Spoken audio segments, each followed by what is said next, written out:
A lot of the free play in the steering system is that the ball on the end of this radius arm sits in there and it gets worn.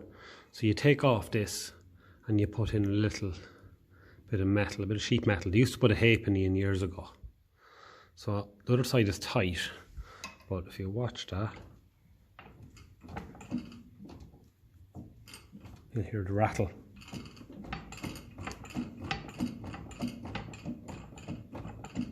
So I'm going to take that out and I'm going to put in a bit of metal in behind it, and that'll take the free play out of it.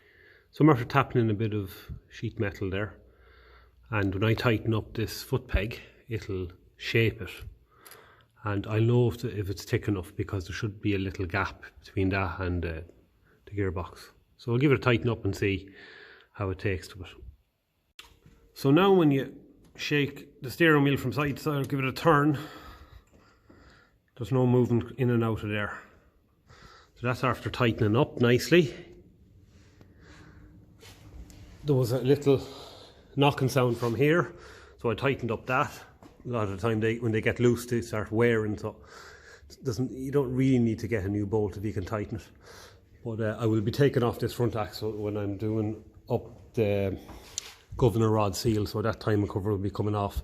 This axle is going to be stripped actually, to be honest with you, and there's no free play in there either. I'll put the centre pin, pivot and bush in it when I'm at it. It's a fairly simple job in there.